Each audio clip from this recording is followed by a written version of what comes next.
We have now come almost to the end of the program, to the valedictory session. May I now request Professor Prabhat P Ghosh, Director, Asian Development Research Institute, Patna, to kindly chair the valedictory session of the day. It's also my honor to please invite Professor M. Govinda Rao, Chairperson, Academic Advisory Committee, Center for Economic Policy and Public Finance, to come to the dais. I request Professor Ghosh to please conduct the session. Thank you. I'm extremely glad that you have finally come to the valedictory session of this today's seminar. Quite consciously, we had kept Professor Govinda Rao as the speaker on this valedictory session. Dr. Shaibal Gupta, while giving his welcome address, has already introduced him as the last word on public finance in India. So I only reiterate that same description of Professor Rao, and we all look forward to his valedictory lecture on restoring the credibility of the budgets. As all of us know who are working on the public finance, this is one of the most critical areas on which all the state governments and the central government must be working. Professor Rao.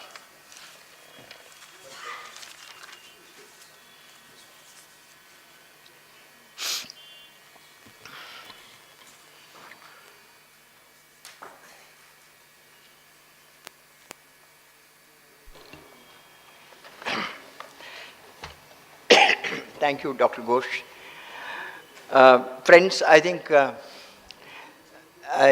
really admire your patience, having sat through 2 very long hours in 2 days, and ultimately we'll have to come to this question of credibility of budgets and how do you improve it. So I'd like to thank all of you. Still quite a few of you are here because many people possibly have lost patience. Must have gone home. I mean, if I had the choice, I also would have done that. Now, so let me thank Shaibal, thank Dr. Ghosh, thank his team who have been putting, human service, a lot of work during the last few days in getting everything in place. They have used, I'm only namesake here, but all the work was done by them. I am also like one of the participants. Let me begin by saying that budget exercise has been attracting a lot of attention from everybody, particularly at the union level. When the budget happens, it becomes a festival for the television sets, and everybody, whether he knows the budget or not, is an expert. Although the government, of course, now what's happening is that I think the government has already started preparing the budget.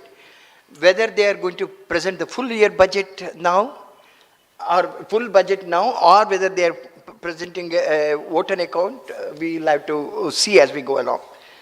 But there is already a lot of speculation that, on February 1, what will happen. There is much concern that there would be slippages in the fiscal deficit targets. Newspapers have been writing about it. And of course, Finance Minister has gone on to assure, saying that he is going to stick the fiscal deficit target. But at the same time, there is also a report saying that he will also follow the age-old ways of handling it. That really brings in a lot more of questions. How is he going to handle it? Now, the fiscal deficit is estimated to be 3.3% this year, but the market says that it will be somewhere about 3.5%. The shortfall in GST collection, because you see they had assumed a GST collection of over 1 lakh crore every month. The shortfall in GST collection is estimated at about 50,000 crore. That's for the center. And disinvestment revenue could fall short of, they have 80,000 crore, but then they say that it might fall short by about 20%. But then recently I heard a news item, I read a news item which saying that either the PFC will buy out REC or REC will buy out PFC and give the money to the government. That is the disinvestment. Now, on the expenditure side, additional subsidies for oil and fertilizers, the subsidy element has already been crossed substantially. And though thankfully lowering of the price of crude oil will limit the damage, but then there will be significant hike in oil subsidies, fertilizer subsidies, and because of the MSP revision, there will be increase in food subsidies. It is estimated that there will be an additional expenditure of about 20,000 crores on account of new minimum support prices, as I mentioned, and additional 20,000, maybe 2,000 crores for Air India they have to give, over and above the 16,300 crores they have already given. And additional expenditures will also have to be provided for Ayushman Bharat, though we are still starting rolling out.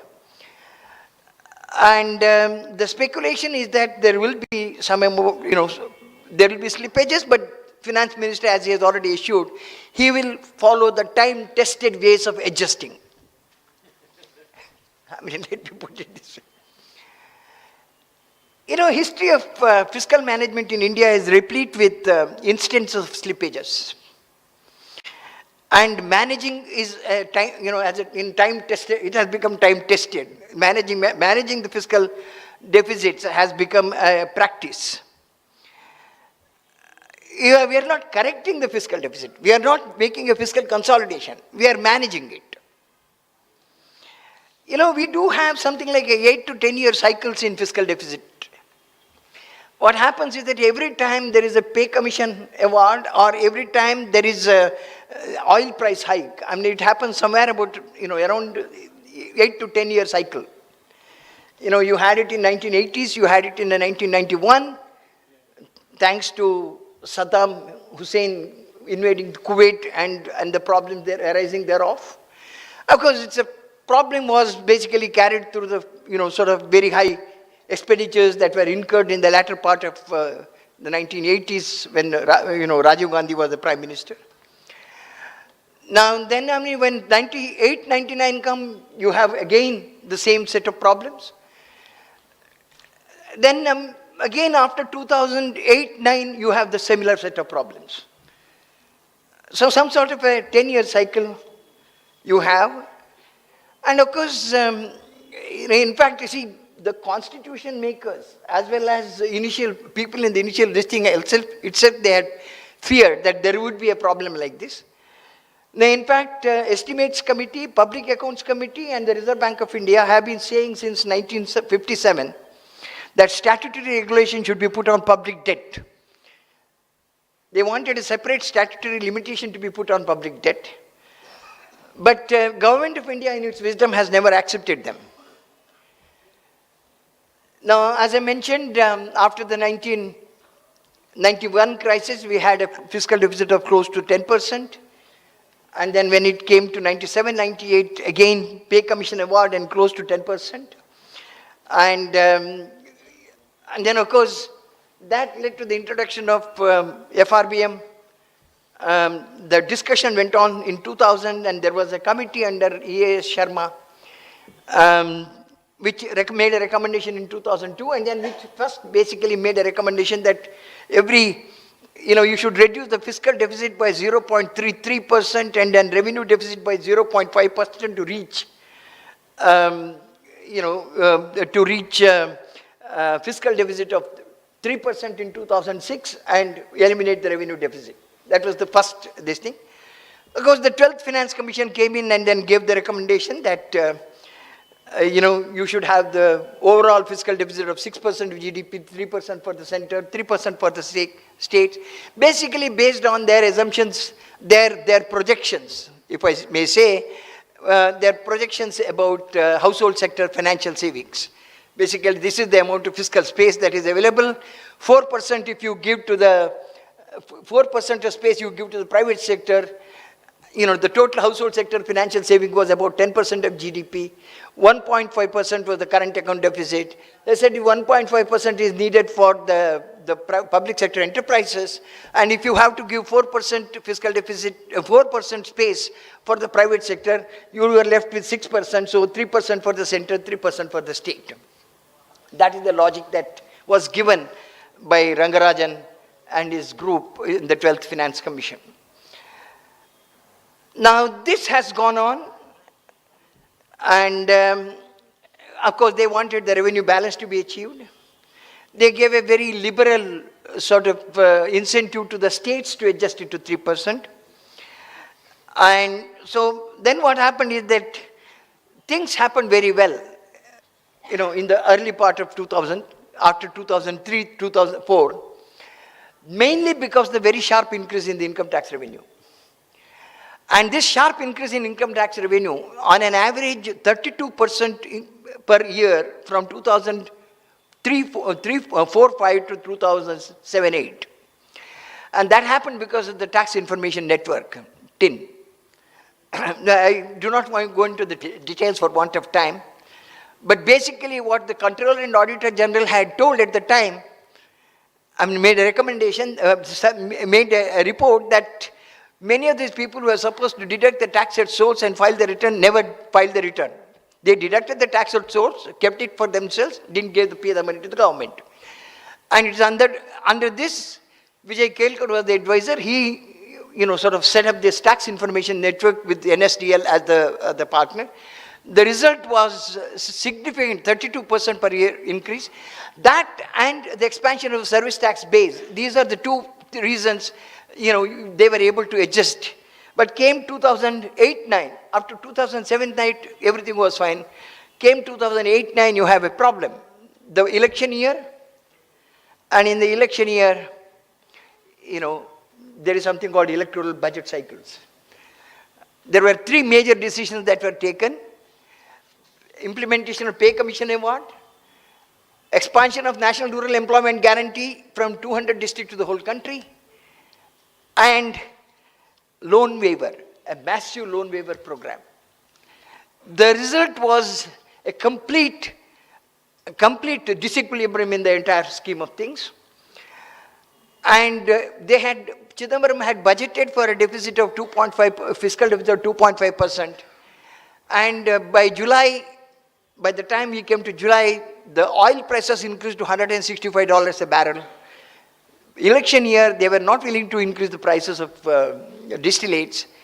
That year, we ended up, at the central level alone, we ended up a fiscal deficit of close to 8%. And then onwards, we have been struggling. So the finance ministers come and say that I will pause here, I will change here. There are lots of creative accounting that has gone on. And then, obviously, they could not meet the target because they were supposed to reach the target in 2008-09, the 3% fiscal deficit target. Then they shifted the target, and the 13th Finance Commission said that by 2014-15, you should arrive. The things have continued, and then, of course, the 13th Commission, the 14th Commission also came up and then gave the recommendation. And then, of course, in the meantime, they have a fiscal FRBM review committee under, Mr. N.K. Singh, which has also made its recommendation by 2022. You have to phase out the fiscal deficit. So we have been actually moving. The things have been going on. The shifting, we keep shifting the goalposts, I may say. One of the important things that the 13th Finance Commission made is that the FRBM process should be more comprehensive and transparent, because they have seen that lots of changes were being made. He said it should be made more comprehensive and transparent, sensitive to exogenous shocks, and should have a mechanism for monitoring and compliance. And then they put it to a number of recommendations, saying that you should have, they created a concept of effective revenue deficit and said that the money that they spend on Narega will be is for capital purposes, because they are creating assets, and therefore it should be considered as it should not be considered as a revenue expenditure, etc. I mean, in fact, the very interesting thing is that, after all these, there is a Controller and Auditor General's report for 2015-16, which was laid in the Parliament in December 2017. And that makes very revealing things. I mean, apart from various other mistakes that they made, including misclassification. For example, rural housing project or urban housing project, you say that it is effectively capital expenditure. But you are actually giving money to the states. States are not doing the capital expenditure. States are giving it to the third party. And since they are giving it to the third party, I mean, how can you say that you have a capital expenditure? I mean, there are issues of that nature, technical nature that have been raised, but then there are more substantive issues for which I will come to. Now, because when we, at the state level, when we were looking at things, you have a peculiar problem. You have finances of Tamil Nadu, which are in a very sound case. But then you look at their power sector, it is a basket case. You look at the finances of West Bengal, it's pretty bad. Look at their power sector, it's shining. Now, the point is that's basically the point that I'm trying to make. You need to make things comprehensive. So in the 14th Finance Commission, we said that we should have an extended definition of extended debt and deficit, including at least the power sector things into the scheme of things. Because power and transport are the two major enterprises of the state governments. Now, let me come to some specifics.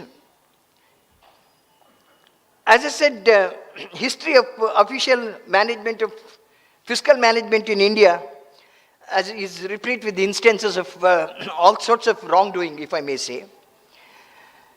There are pressures on the governments on both revenue and expenditure sides. So, not surprising, in the forthcoming vote on account of budget, the finance minister resorts to a lot of window dressing and creative accounting. When the estimate itself is questionable, I'll come to why it is questionable. The whole deficit question itself is questionable. We are talking about whether 3.5 to 3.23% will come some decimals. Do they matter? I have a much more serious issue with regard to the fiscal deficit question, which I will come to. In the past, the failure to adhere to fiscal targets was only a part of the problem. We have always redefined the targets, shifting the goalposts from time and again, adjusting, compressing growth enhancing expenditures, and resorting to creative accounting. Because you cut down, if you want to cut down, you cut down on the capital expenditures, and then, basically, they are the growth enhancing expenditure. You cut them down. And creative accounting, as I already mentioned, you have a new concept of effective revenue deficit. And it is also a usual practice to postpone the payment of bills. Much more serious are the attempts to obfuscate the forecasts of revenues and expenditures. In fact, the problem starts from there. Because for example, in the note on vote on account that he will present, he will say that, I am going to reach 3%. Now, what actually happens is after a year, you may monitor every month to month, but then he says, I will always make adjustment. The elections will be over. And then he said that I have adhered to the fiscal deficit. Can anybody question that? It will go on. So, taking advanced tax revenue, creating disinvestment revenues through inter-enterprise purchases. I did mention about, ONGC buying HPCC, and that becomes a disinvestment revenue. Did you ask the shareholders, the shareholders about what you are doing? LIC going and bailing out ILFS. Now, there is a question of, as I said, Power Finance Corporation buying out Rural Electrification Corporation and giving the money to the government, saying that this is the disinvestment revenue. I mean, this is basically trying to do a lot of, all these have serious adverse implications on the budget management. When you forecast the revenue much higher, and when it doesn't realize, and you have made allocation, you have announced the allocation to the various spending departments based on your sort of overestimate of revenue, and as the time passes by, you simply cut them. Now, many of them would have started their programs and they can't complete the programs in time. In fact, as I said, 13th Finance Commission, after reviewing the experience of fiscal adjustment at the center, had underlined the need for actions to make union budgets under 3 categories. You need to make them, as I mentioned, more transparent and comprehensive, sensitive to exogenous shocks, and improved monitoring and compliance. As I mentioned, problem begins with forecasting. When you forecast an income tax revenue, you distribute the higher targets to the collectorates, and the performance of the officials will depend upon their collecting higher revenue. No, irrespective of whether it is right or wrong, they just go about assessing much higher revenue than what this thing. Now, when you have the dispute, you can go to the tribunal, but you have to pay 50% of the tax. Now, he is quite fine, and he knows that it is going to be killed in the tribunal, but it doesn't matter to him, because he has been able to collect his, reach his target. Now, if you look at Controller and Auditor General's report on revenue last year, which is report number 40 on direct taxes, says that 65% of the cases in the tribunals, 79% of cases in the high courts, and 71% cases in Supreme Court are decided in favor of the SSCs. And when you have this happens, that means you have just gone about taxing them wrongly. Now you have asked them to pay 50%. That 50% you have got to pay the pay interest. And the interest amount that the government gives last year worked out to be 80,000 crores. Now these are things that we don't know. 80,000 crores is the interest the government pays for wrongly assessing the income tax. Now the report, the FRBM compliance report talks about the unpaid bills. Something like 1.67 crores, 1.611 lakh crores is the amount of money that was not paid in 2015-16 to Food Corporation of India, Fertilizer Corporation of India, and Food Corporation of India, and then of course oil companies and the fertilizer companies. That is the amount of money that you already, you have incurred, but then you have not paid. 1.6 lakh crores, and another 27 lakh crores is the amount of money they did not pay to the states, their tax devolution.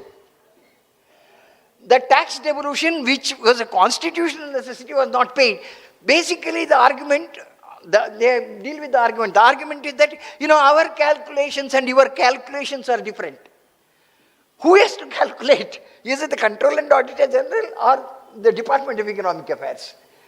But anyway, they do point this out. So 1.877 lakh crores.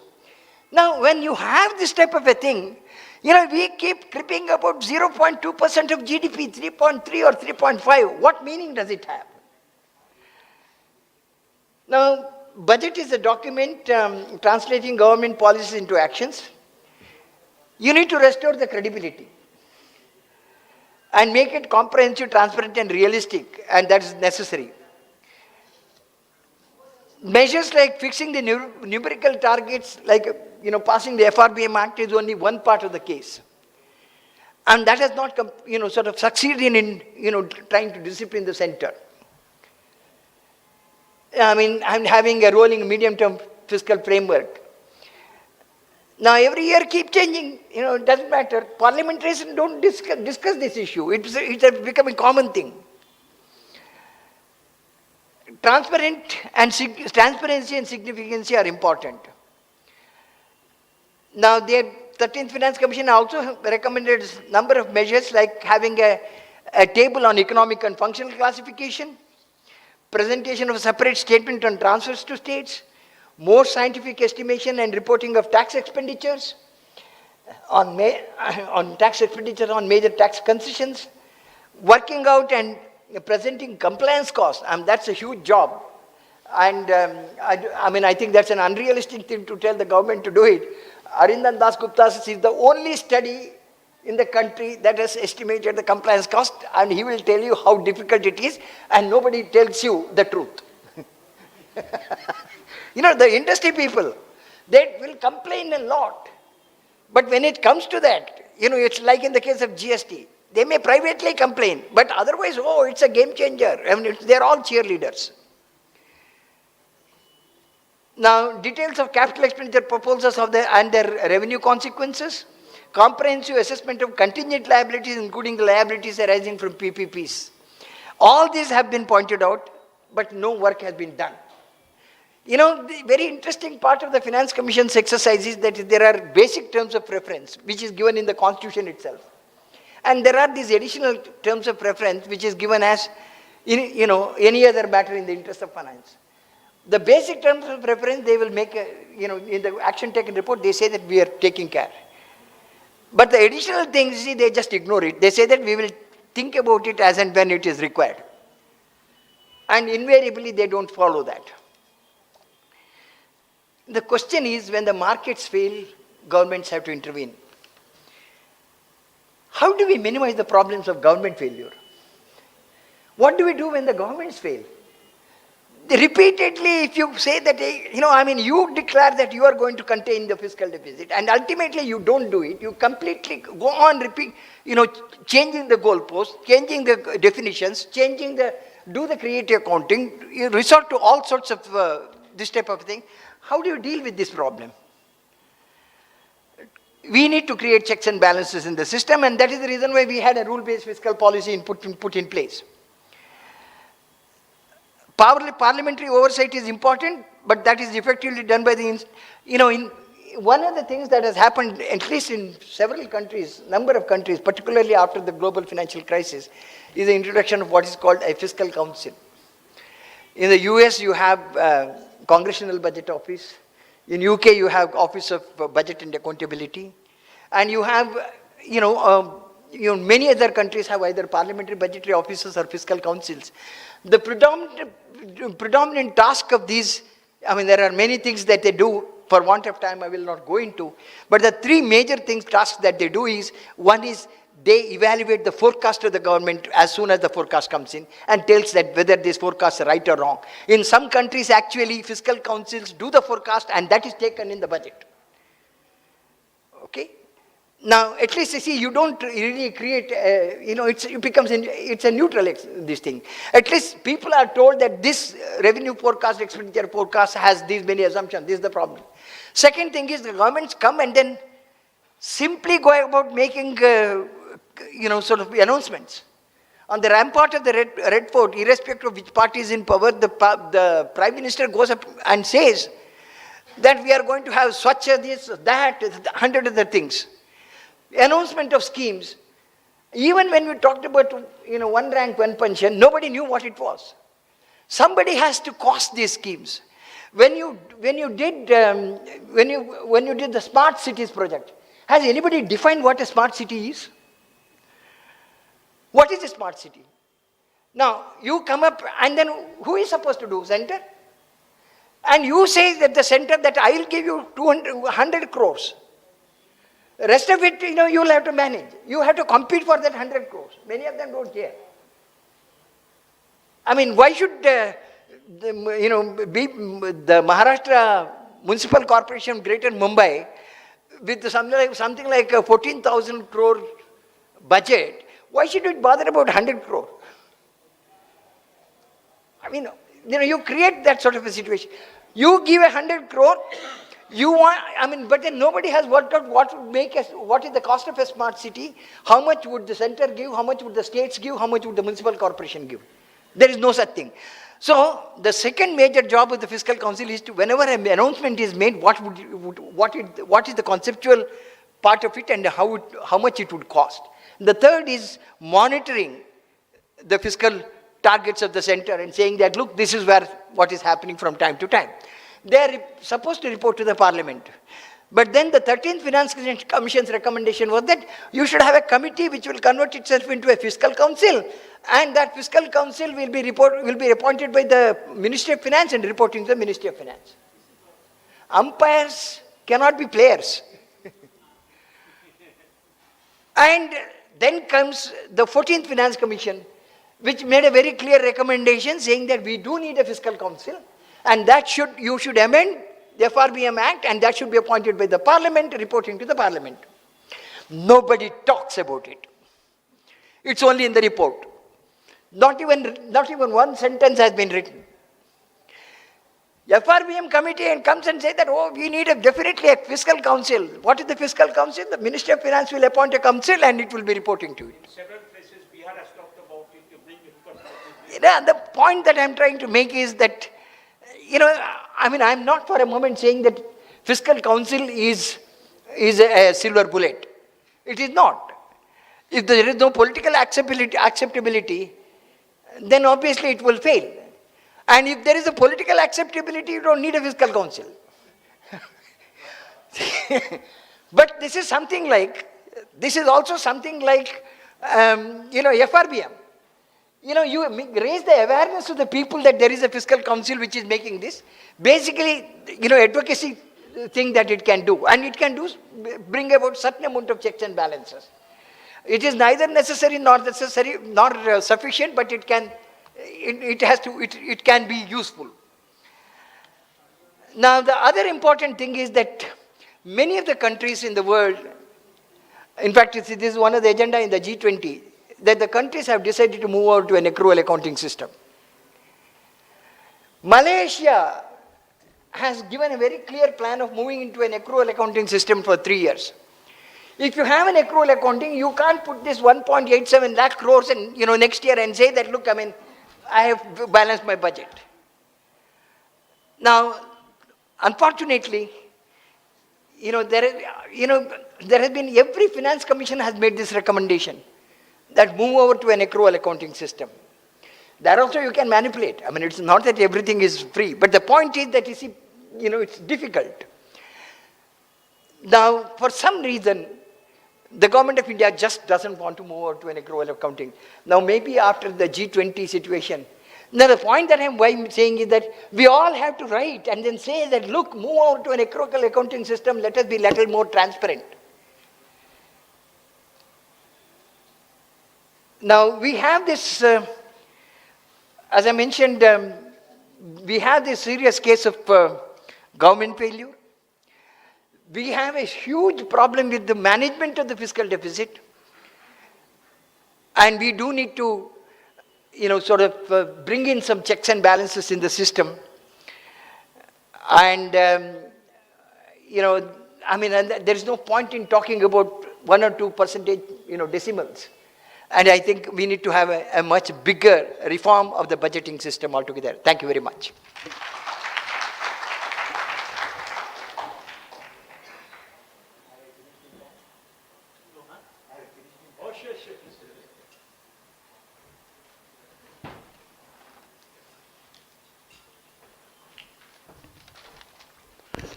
Friends, I don't think we could have had a valedictory address more informative than what Professor Rao gave us. Thank you very much, Professor Rao. And thank you very much, Professor Rao. I'm sure many of you will have the questions they may be raised that can be discussed with him, but since it's a valedictory address, we don't have question hour sessions. Then I can answer. No, we'll do that. Friends, I'll take short time before we close to propose a vote of thanks. To begin it, I first express our deep gratitude to the state government, particularly the Department of Finance. You know, the Center for Economic Policy and Public Finance was established by them, which means that they give us financial support. But what has been more interesting is that last 10 years, as well as in the recent past, they have not only given us financial support, they have given us all other kinds of support that a center like CPPF needs for functioning properly. During the inaugural session, we had the privilege of Honorable Deputy Finance Minister entering this session, as well as Dr. S. Siddharth, Principal Secretary of Finance, coming here and attending our inaugural sessions. I am thankful to both of them. I am also thankful to state government in general, apart from the Department of Finance. You must have marked during the last 2 days, we had as many as 6 to 7 principal secretaries coming here and joining our deliberations, both as the participants as well as chairpersons of different sessions. In particular, I'd like to name Sri Rahul Singh, Sri Deepak Kumar Singh, Sri Sanjay Kumar, Sri Arvind Kumar Chaudhary, and Mr. Arun Kumar Mishra, who is just sitting here now.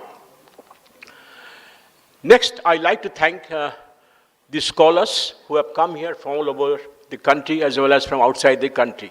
It will not be possible for me to take all the names, but I'd like to mention 2 names very specifically, that is Dr. Y.B. Reddy and Professor M. Govinda Rao. Professor M. Govinda Rao. Yes, I'm going to mention that. In a sense, he doesn't deserve because of he is the principal architect of this whole work. So he was visualized it. He has also given us enough of contacts to get the very best of resource persons for this seminar. Nevertheless, we still give you enormous thanks on our behalf. I am not naming other scholars who have attended this seminar either as a lecturer or as a participants.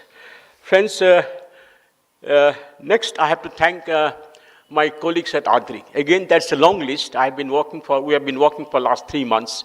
It will not be possible to take all the names, but under the able guidance of Dr. Sunita Lal, 3 people who have done excellent work and relentless works is Dr. Niladri Dhar, Mr. Kumar Das, and Soumya, who is sitting here for the last 2 days.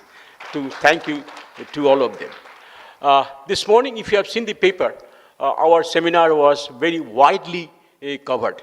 So press has already taken note of us. I extend my thanks to press people also. I also thank the Moria Hotel management for giving us all the support that you need.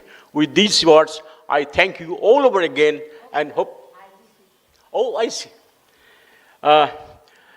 This seminar was partly supported by International Growth Center, and 2 of the sessions in this center, one on agricultural finances that most of you attended, as well as another on health, was specially supported by IGC India and Dr. Pranab Sen, who is heading the unit, apart from Dr. Shaibal Gupta, who is heading the unit here. Both of them here to give us. I make special thank to them. Anything? Oh, again, Professor Anjan Mukherjee's case is a border case. I'm not sure whether to thank him because he's outside, coming from Delhi, or he's part of Badri Hidden. Nevertheless, since he has given us enough of time, enough of support, and enough of encouragement, my most thanks to Professor Anjan Mukherjee also. With these words, I thank you very much.